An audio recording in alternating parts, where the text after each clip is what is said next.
This is the result of the Zelda-like climbing system I was able to implement in the last 2 weeks. It wasn't an easy journey, but in the end I managed to create a decent prototype. But let's start from the beginning. Hi everyone, I'm Jimbo. I'm a game developer working on my first indie game set to be published on Steam. As you can hear, this time it's not an AI voice, it's my real voice.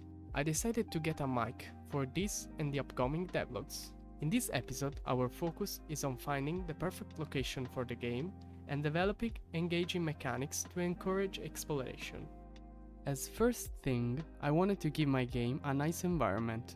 After brainstorming ideas that suited the game's genre and searching through Google Images, I chose to set my game in a desert, adorned with grand monuments, statues, relics, and nomadic villages.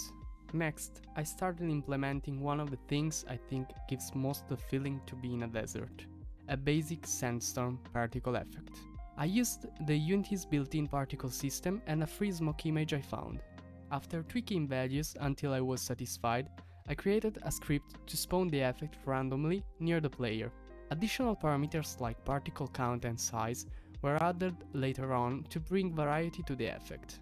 I then revamped the scene by removing the church and trees, incorporating large brown rocks, and excluding enemies since they are not part of this update. While crafting this new environment, I experimented with adding an outline to the player, but the result was not satisfying.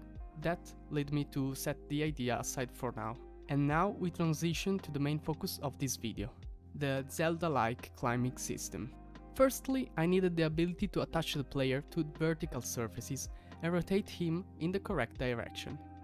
To achieve this, I set the player's forward direction as the inverse of the surface's normal and applied a force to the player's rigid body in the new forward direction. After that, I implemented a simple movement on the surface. Everything was working okay so far. However, a challenge arose when dealing with inclined surfaces. Let me explain how I tackled it.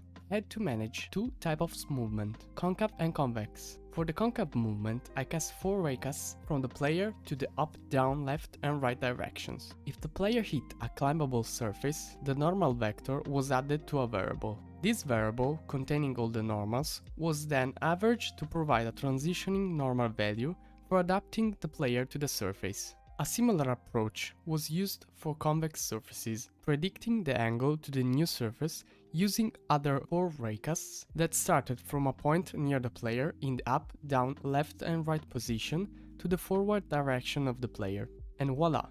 We did it!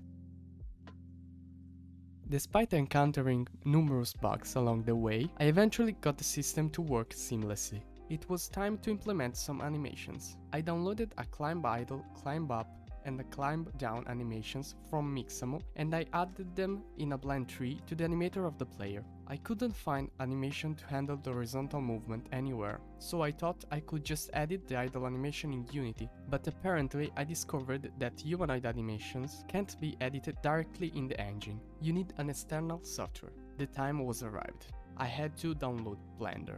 I never used it, but I read that I could edit my animations there. I opened the program and now I found a simple tutorial that explained the basics of how I can animate in Blender, and after a lot of frustration because of my ignorance, I came up with this. Not a wonderful, but for now it's okay.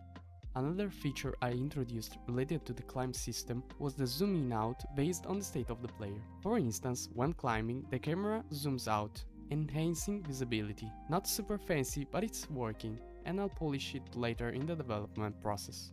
The final step was handling the exit from the climbing state, falling and transition to a new walkable surface. I introduced a fall state for the player, including transition and basic fall animations. The landing animation was postponed to focus on functionality first.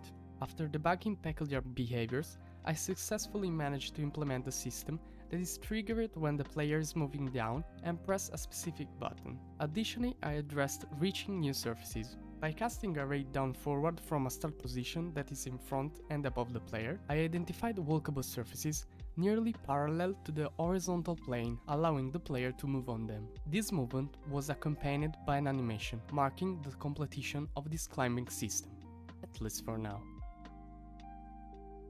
And with that, we conclude this episode. I hope you enjoyed exploring the new features, the desert setting, and the Zelda-inspired climbing system I've developed. Feel free to share your thoughts on the project in the comments, and subscribe to the channel for updates on future developments. Thank you for joining me, and I'll catch you in the next devlog.